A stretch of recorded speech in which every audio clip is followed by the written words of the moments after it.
नमस्कार. मी भाऊ तोरसेकर. तुम्ही बघत आहात प्रतिपक्ष. मित्रांनो, महाविकास आघाडीत सर्व काही आलबेल नाहीये.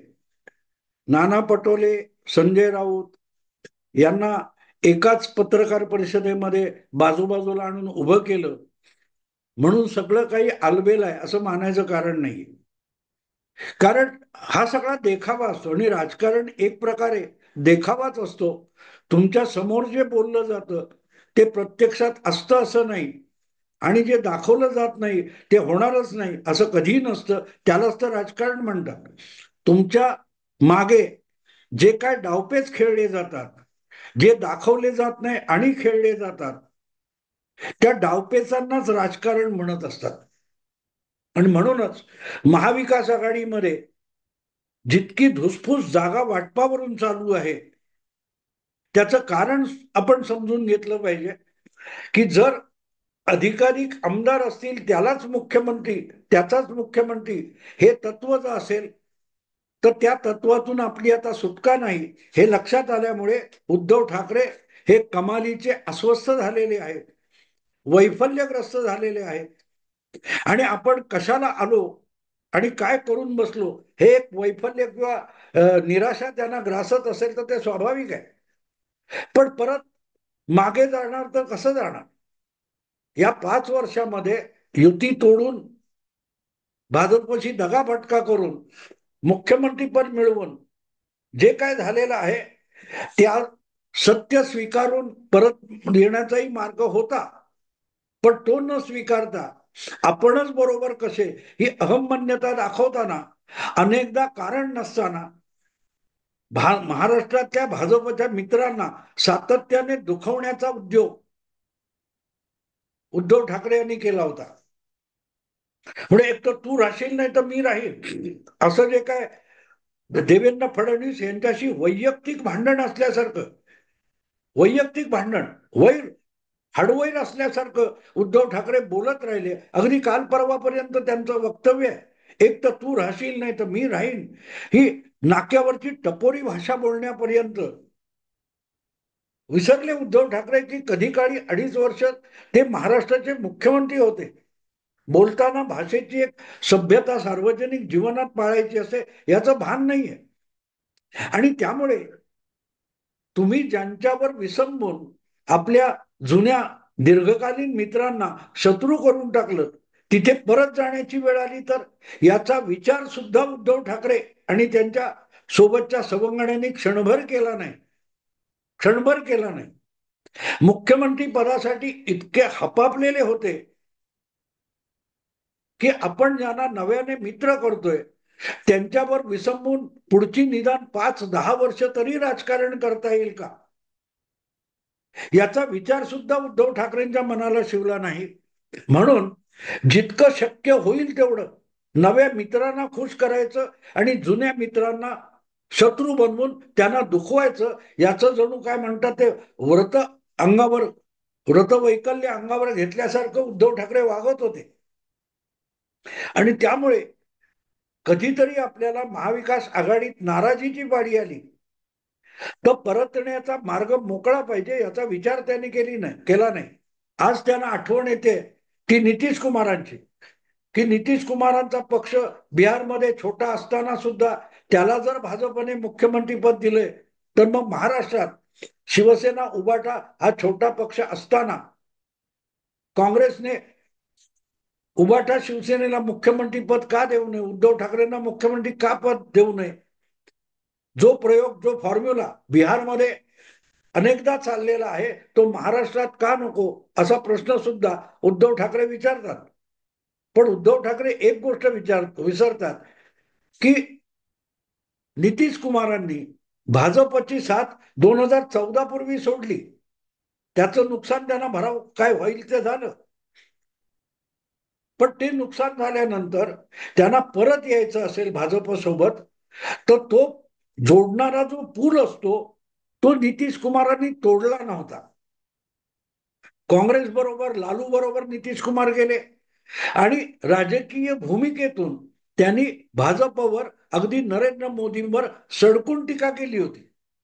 पण टीका करताना पक्षाच्या भूमिकेवर टीका केली, पक्षाच्या ध्येय धोरणावर, भाजपच्या ध्येय धोरणावर जरूर टीका केली, मोदी सरकारच्या काही धोरण आणि निर्णयावर टीका केली.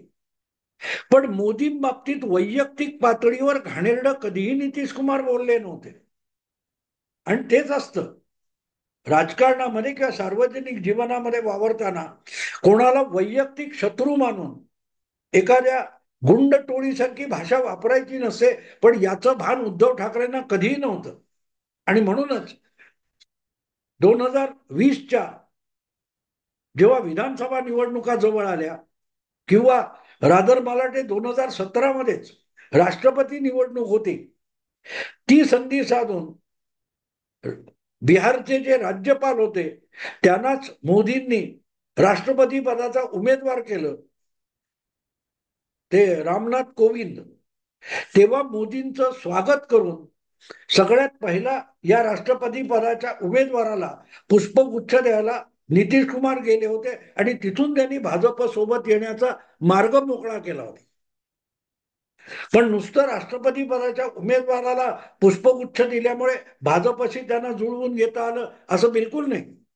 त्यांनी मोदी असोत किंवा शहा असोत यांच्यावर राजकीय टीका भरपूर केली, विरोध केला, तरीही व्यक्तिगत पातळीवर मोदी शहांना दुखावण्याचा कुठलाही प्रमाद नितीश कुमारांकडून झालेला नव्हता. आणि म्हणूनच परत येण्याचा मार्ग मोकळा राहिला होता. तेवढ्यांनी भागलं नाही. नितीश कुमार दुसऱ्यांना परत भाजप सोडून गेले होते. 2020ची निवडणूक भाजप सोबत येऊन त्यांनी आपलं मुख्यमंत्रीपद कायम ठेवलं. पण 2020 नंतर, 2021 नंतर परत एकदा नितीश कुमारांनी पलटी मारली आणि ते परत लालू आणि काँग्रेस यांच्या बरोबर गेले आणि परत मुख्यमंत्री राहिले. पण या सगळ्या दोनदा पक्ष काय त्या बाजू बदलणं, यामध्ये आपण व्यक्तिगत पातळीवर मोदी किंवा शहांना दुखवायचं नाही, हे पथ्य नितीश कुमारांनी पाळलं होतं. आणि अनेकदा सगळे राजकारणी कुठल्याही पक्षातले या मर्यादा पाळतात. निदान सर्वोच्च पातळीवरचे नेते असतात ते हे सगळं बोलताना या मर्यादा पाळतात. शरद पवार त्यांचं घराणेशाही याच्यावर नरेंद्र मोदी किंवा अमित शहा यांनी अतिशय टोकाची टीका केलेली आहे. पण टीका केलेली आहे, शिवराळपणा दाखवला नाही. आणि त्याच मर्यादा मोदींनी सुद्धा पाळल्या, शहांनी पण पाळल्या. पण उद्धव ठाकरे आणि संजय राऊत हे जे शिवसेनेचे आज टॉपमोस्ट नेते मानले जातात, त्यांनी मात्र या कुठल्याही सभ्यतेच्या मर्यादा पाळल्या नाहीत. आणि म्हणूनच नितीश कुमार माघारी येऊ शकले, तर त्यांनी जो रस्ता ठेवला होता, तो रस्ता किंवा तो दोन पक्षांना राजकारणात जोडणारा जो पूल असतो, तो नितीशनी तोडला नव्हता. उद्धव ठाकरे यांनी तो पूल सुरुवातीपासून तोडून टाकला. आणि नुसता तोडून टाकला असं नाही, तो परत सांधला जाऊ शकेल अशा शक्यता असलेल्या ज्या ज्या जागा होत्या त्या सुद्धा मोडून तोडून टाकण्यामध्ये उद्धव ठाकरे हिरिरीने पुढाकार घेत होते. आणि उद्धव ठाकरे यांच्याकडून काही सुटलं असेल तर त्यात संजय राऊत पुढे होते. आणि त्यामुळे एकदा तुटलेला आहे, आता परत आपण कधीही बरोबर येऊ शकणार नाही, ही व्यवस्था उद्धव ठाकरे यांनी करून टाकली. अगदी नेमक्या भाषेत बोलायचं तर अगदी शिवसैनिकांना स्वभावाने शिवशाहीचा, मराठ्यांचा इतिहास आवडतो, म्हणून मराठ्यांच्या इतिहासातलं उदाहरण द्यायचं तर सिंहगड कोंढाणा किल्ला होता, त्याच्यावर स्वारी केली होती मराठ्यांनी. तानाजी मालुसरे त्या स्वारीचं नेतृत्व करत होते. आणि दोराला लोंबकळत कडा चढून मराठे कोंढाण्यामध्ये घुसले होते. आणि त्या स्वारीचं मोहिमेचं नेतृत्व करणारे तानाजी मालुसरे हे पहिल्या चढाईमध्ये मारले गेले. आणि सेनापती मारला गेल्यावर सैनिकांचा धीर खचतो, म्हणून मराठे सैरा वैरा पळायला लागले. तेव्हा तानाजी मालुसरे यांचे वृद्ध मामा शेलार मामा यांनी तुमचा बाप मरून पडलाय, पळता कसले, म्हणून त्यांना परत लढायला आवाहन केलं. आणि कोणीही पळून जाऊ नये, एक वेळ मरू पण पळून जाणार नाही अशी भूमिका घेतली. आणि ज्या दोरावरून चढून लोंबकळत हे लोक कड्यावर आले होते. तो मागे परतीचा पळून जाण्याचा मार्ग शेलार मामानी बंद केला. त्यांनी मागचे दोर कापून टाकले कड्यावरून उतरण्याचे. आणि त्यामुळेच मराठी भाषेमध्ये ही उक्ती बनून गेली, मागे परतायचे दोर कापले. शेलार मामांची जी ती ऐतिहासिक कृती होती कोंढाणा पादाक्रांत करतानाची, ती एक म्हण झाली मराठी भाषेमध्ये, की मागे परतण्याचे दोर कापून टाकलेले. संजय राऊत आणि उद्धव ठाकरे, प्रामुख्याने संजय राऊत यांनी शिवसेना भाजप युती तोडली गेल्यानंतर, निवडणुकीच्या निकालानंतर 2019 मध्ये पहिलं जर काम सातत्याने 2.5-5 वर्ष काय केलं असेल, तर परत एकदा शिवसेना भाजपमध्ये युतीमध्ये जाण्याचे जे जे मार्ग होते ते सगळे दोर या दोघांनी मिळून कापून टाकले. आणि म्हणून आज वेळ आली तर शरद पवार सुद्धा नरेंद्र मोदींकडे जाऊ शकतात, मदत मागतात, जातात. कारण त्यांनी तो मार्ग मोकळा ठेवलाय. राजकीय टीका विरोध चालू असतो, पण तरी अडीअडचणीला भाजपचं केंद्रातलं सरकार, मोदी सरकार याची मदत मागायला शरद पवार मोकळे असतात. वेळोवेळी अगदी आपल्या व्यक्तिगत मालकीच्या किंवा सहकार्यांच्या संस्थांमध्ये अमित शहा, देवेंद्र फडणवीस किंवा नरेंद्र मोदी यांना शरद पवारांनी आमंत्रण सुद्धा दिलेली आहे. पण तशी कुठचीही जागा किंवा कुठलाही मार्ग उद्धव ठाकरे यांनी शिल्लकच ठेवलेला नाही, कारण त्यांना त्याची गरज वाटली नाही. ज्या पद्धतीत भाजप उद्धव ठाकरेंना त्यांच्या स्वभावाला समजून घेत होता, चुचकारत होता, त्यामुळे एक प्रकारे भाजपनेच उद्धव ठाकरे आणि त्यांचे सुपुत्र आणि सवंगडी यांना बिघडवून टाकलं, की राजकारणात एक संयम आणि सहनशीलता असली पाहिजे. विरोध हा इतक्या टोकाचा असता कामा नये की आपण कायमच्या हाडवैरी होऊन जाऊ. आपण भाजपशी दोस्ती तोडली, ठीक आहे, पण म्हणून आयुष्यभर काँग्रेसच्या मागे फरफटायची वेळ आली तर काय करणार? काँग्रेसची साथ सोडायची वेळ आली तर परत कुठे जाणार? कारण आजही शिवसेना हा महाराष्ट्रातला एक प्रमुख पक्ष असला तरी राज्यव्यापी पक्ष म्हणून स्वबळावर तो निवडणुका लढवण्याच्या परिस्थितीत नाही. म्हणूनच वेळ आली तर परत जाण्याचा रस्ता मोकळा पाहिजे, याची काळजी घेणं आवश्यक असतं. तुम्हाला माहिती आहे, 99 साली सोनिया गांधीवर परकीय नागरिक असल्याचा आरोप करून शरद पवार बाजूला झाले. त्यांनी राष्ट्रवादी काँग्रेस नावाचा स्वतंत्र पक्ष काढला. काँग्रेस पासून काय ते वेगळं होऊन त्यांनी महाराष्ट्रात निवडणुका लढवल्या. पण त्यानंतर निवडणुकीचे निकाल लागल्यानंतर जेव्हा आपला प्रभाव पडला नाही आणि काँग्रेस परत एकदा मोठा पक्ष म्हणून शरद पवारांशिवाय निवडून आला, तेव्हा सत्ता बळकावण्यासाठी शरद पवारांनी 1 आठवड्याचा अवधी लावला नाही आणि त्याच काँग्रेस बरोबर, सोनिया गांधींच्या नेतृत्वाखालच्या त्याच काँग्रेस बरोबर निकालानंतर अवघ्या 7 दिवसात सरकार बनवलं. 4 महिन्यामध्ये त्याच काँग्रेस बरोबर सत्तेत मांडीला मांडी लावून बसण्या इतका लवचिकपणा शरद पवारांनी दाखवला होता. आणि त्याचं कारण सोपं होतं, की सोनिया गांधी किंवा काँग्रेसचा त्यावेळेचं वरिष्ठ दिल्लीतलं नेतृत्व यांच्याशी पंगा घेतला असला तरी व्यक्तिगत पातळीवर त्यापैकी कोणाशी शरद पवारांनी शत्रुत्व पत्करलं नव्हतं. त्यांची मनं दुखावतील, त्यांच्या भावना दुखावतील, त्यांना मनाला यातना होतील अशा स्वरूपाचं कुठलंही भाष्य, कुठलेही आरोप किंवा भांडण शरद पवारांनी केलेलं नव्हतं. म्हणून इतकं झटकन परत त्याच आपल्या मातृपक्षाशी जुळवून घेत शरद पवार महाराष्ट्राच्या राजकारणात आणि देशाच्या राजकारणात टिकून राहिले.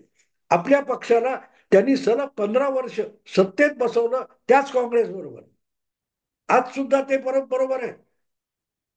पण हे शक्य कशामुळे होतं, की आपण ज्याला मित्र किंवा शत्रू मानतो त्याला आपला अगदी पिढीजात वैरी असल्यासारखं वागवायचं नसतं, किंवा त्याच्याशी बोलताना त्या प्रकारची भाषा सुद्धा वापरायची नसते. याचं भान उद्धव ठाकरेंना कधीच नव्हतं. त्यांचे वडील बाळासाहेब शिवसेना प्रमुख म्हणून शरद पवारांवर कडाडून टीका करत होते, अगदी त्यांच्या ठाकरी भाषेमध्ये टीका करत होते. मैद्याचं पोतं, बारामतीचा ममद्या असली भाषा बाळासाहेबांनी शरद पवारांविषयी वापरली. पण व्यक्तिगत जीवनात ते दोघेही अत्यंत जवळचे मित्र होते. अनेक कार्यक्रमामध्ये, एकमेकांच्या संस्थांच्या कार्यक्रमामध्ये ते दोघे अगत्याने जायचे.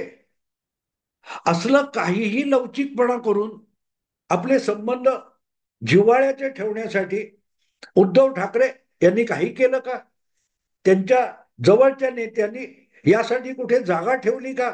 अगदी काल परवा आपण बघितलं, लोकसभा निवडणुकीपूर्वी किंवा आसपास नरेंद्र मोदी म्हणाले होते की उद्धव ठाकरे हे बाळासाहेबांचे सुपुत्र आहेत आणि त्यामुळे ते कुठल्या तरी मोठ्या अडचणीत सापडले तर त्यांना सगळ्यात पहिल्यांदा मदत करायला मीच जाईल. हे देशाचा पंतप्रधान बोलतो, त्याचा अर्थ उद्धव ठाकरेंना कधीतरी कळला का? उद्धव ठाकरेंच्या मदतीला जाईल, व्यक्तिगत मदतीला जाईल असं जो प्रधानमंत्री सांगतात, तेव्हा ते शिवसेना वाचवायला जाईल असं नसतो. पण एक सौहार्द असावं. कधीतरी एकमेकांच्या समोरासमोर आलो तो एकमेकांना तोंड वाकडी करून दाखवायची वेळ येऊ नये, एवढं सौहार्द राखायचं असतं, याचं भान उद्धव ठाकरेंना राहिलं नाही. आणि म्हणून आज स्वतःच तुम्ही मागे फिरायचे दोर कापून टाकलेत, रस्ते बंद करून टाकलेत. हे जर काँग्रेसला कळले तर मग काँग्रेस तुम्हाला चुचकारत बसणार नाही. कारण काँग्रेसला माहितीये की आता उद्धव ठाकरेंना परत भाजपच्या दारात कोणी उभा सुद्धा करणार नाही. भाजपच्या घराची पायरी चढणं उद्धव ठाकरे यांच्यासाठी अशक्यप्राय झालेलं आहे. आणि म्हणूनच काँग्रेस जर आज विधानसभा निवडणुकीत आपलं यश लोकसभेचं घेऊन उबाठा शिवसेनेची आणि विशेषतः उद्धव ठाकरे यांची अडवणूक करत असेल आणि कोंडी करत असेल तर त्याला सर्वाधिक जबाबदार कोण असेल तर उद्धव ठाकरे जबाबदार आहे.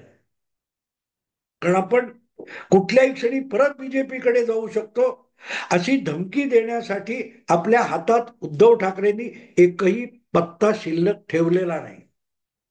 आता यासाठी काँग्रेसला जबाबदार धरता येणार नाही, त्यासाठी भारतीय जनता पक्षाला जबाबदार धरता येणार नाही, अगदी एकनाथ शिंदेना जबाबदार धरता येणार नाही. यासाठी सर्वस्वी जबाबदार कोण असेल तर खुद्द उद्धव ठाकरे आणि त्यांचे सर्वात निकटवर्ती असलेले संजय राऊत जबाबदार आहेत. कारण त्यांनी ज्यांना आपले विरोधक आहेत त्यांना हडवैरी बनवून टाकलेले आहे. आज उद्धव ठाकरेंना सोबत घ्यायचं म्हटलं तर भाजपला स्वतःचं नुकसान करावं लागेल. कारण उद्धव ठाकरेंना सोबत घेणं भाजपच्या दुसऱ्या तिसऱ्या चौथ्या फळीतल्या जिल्हा तालुका पातळीवरच्या कार्यकर्त्यांना अजिबात आवडणार नाही. ते म्हणतील कसला पक्ष, मग आम्ही आमच्या आमच्या गावामध्ये तालुक्यामध्ये आम्ही उद्धव ठाकरेंच्या सवंगड्यांची किंवा पाठीराख्यांची हाणामाऱ्या कशाला केल्या? तुमची वर गट्टी चालते पण आमची डोकी फुटतात. त्यामुळे आज अशी परिस्थिती आहे की भले एक वेळ फडणवीस, शहा, मोदी उद्धव ठाकरेंना सोबत घ्यायला तयार होतील, पण भाजपचा कार्यकर्ता जो कार्यकर्ता पक्षाला मजबूत करून गेलेला आहे आणि मजबूत ठेवतो आहे, त्याची नाराजी मोदी, शहा आणि फडणवीसांना पत्करावी लागेल. आणि म्हणूनच मनात कितीही उद्धव ठाकरेंना जवळ घ्यायचा विचार आला तरी अमित शहा, नरेंद्र मोदी किंवा देवेंद्र फडणवीस उद्धव ठाकरेंना जवळ घेऊ शकणार नाही. आणि त्यासाठी उद्धव ठाकरे जबाबदार आहे, मोदी, शहा किंवा फडणवीस जबाबदार नाहीत. कारण उद्धव ठाकरेंनीच त्या भाजपच्या कार्यकर्त्यांना दैवत किंवा आपला महान नेता वाटणारा, कर्तबगार नेता वाटतो, त्याचा सातत्याने अपमान केलेला आहे. कुठचंही दैवत असतं, त्या दैवताला तुम्ही शेण फासता किंवा त्याला कलंकित करता तेव्हा ते दैवत असतं, ते तुमच्या अंगावर धावून येत नाही, त्याचे भक्त तुमच्या अंगावर धावून येतात. उद्धव ठाकरे यांनी त्याच मोदी भक्त म्हणा, मोदीचे काय ते पाठीराखे म्हणा, मोदी समर्थक, शहा समर्थक, भाजप समर्थक, RSS चे स्वयंसेवक, या लोकांना सातत्याने दुखवलेलं आहे. तुमचं भाजपशी भांडण होतं, तुम्ही संघाचं स्वातंत्र्य चळवळीत योगदान काय असा कम्युनिस्टांना लाजवणारा प्रश्न जर विचारायला लागलात तर तुम्ही आपल्या हाताने परतीचे सगळे दोर कापून टाकत असतात. आणि म्हणून आज जागा वाटपामध्ये किंवा मुख्यमंत्री पदाचा दावा फेटाळला गेल्यानंतर उद्धव ठाकरे महाविकास आघाडीमध्ये नाराज असतील, अगदी दुसऱ्या टोकाला जायला तयार असतील, तरी त्या दुसऱ्या टोकाला जाण्यासाठी आवश्यक असलेलं जे साधन आहे, परतीचा मार्ग, परत माघारी फिरण्याचे दोर, ते उद्धव ठाकरेंनीच कापून टाकलेत, संजय राऊतांनी कापून टाकलेत. जाये तो जाये कहा, ते गाणं आहे ना, समजे ना कौन यहा दर्द भरे दिल की जुबा, असं ते एका जुन्या हिंदी सिनेमातलं गाणं आहे. त्यामुळे उद्धव ठाकरेंची अवस्था आज त्या गाण्याच्या ओळीसारखी आणि शब्दांसारखी झालेली आहे. त्यांना कळत नाहीये, लाथ मारून निघून जाईल असं ते भाजपला म्हणाले होते. पण आज काँग्रेसने कितीही अपमानित केलं तरी लाथ मारून घेऊन जाईल असं म्हणण्याची हिंमत उद्धव ठाकरेंमध्ये उरलेली नाही. कारण ती हिंमत, ती आपली क्षमता त्यांनी भाजपला सातत्याने 5 वर्ष दुखावण्यातून गमावलेली आहे. आणि तीच तर आपोआप त्यांना हिणवण्यासाठी, दुखावण्यासाठी काँग्रेसची ताकद झालेली आहे. आज नाना पटोलेंसारखा माणूस, तो भाजप काँग्रेसमधला इतका दिग्गज नेता नाहीये, तरी तो सुद्धा उद्धव ठाकरेंना किंवा उबाटा शिवसेनेला जाहीरपणे अपमानित करू शकतो. त्याचं तेच कारण आहे की तुम्ही त्यांनाही तसं अपमानित करत राहिला. आठवतं संजय राऊतांनी अग्रलेख लिहिला होता, कुरकुरणारी खाट. सत्तेत एकत्र बसले असताना, सत्तेत एकत्र बसले असताना काँग्रेस मंत्र्याची मुख्यमंत्र्याबद्दल जी तक्रार होती त्याची हेटाळणी करताना संजय राऊतांनी कुरकुरणारी खाट, काँग्रेस म्हणजे कुरकुरणारी खाट, जुनी झालेली जर्जर खाट, इतकी हेटाळणी केली होती. तुम्ही मित्रांची इतकी हेटाळणी करता तर शत्रूंची गोष्ट काय सांगावी. तुम्ही रोजचे येण्या जाण्याचे पूल पाडून टाकता, परतीचे दोर कापून टाकता.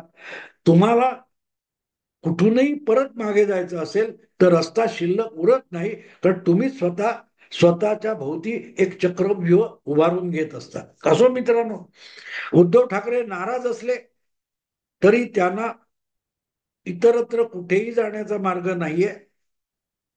कुंटणखान्यात फसलेली एक तरुणी असते आणि ती लाचार असते, त्यापेक्षा उबाटा शिवसेनेची महाविकास आघाडीतली अधिक किंमत आज नाहीये. असो मित्रांनो, आता इथेच थांबतो. आवडलं लाईक करा, शेअर करा, प्रतिपक्षाला सबस्क्राईब करा. नमस्कार.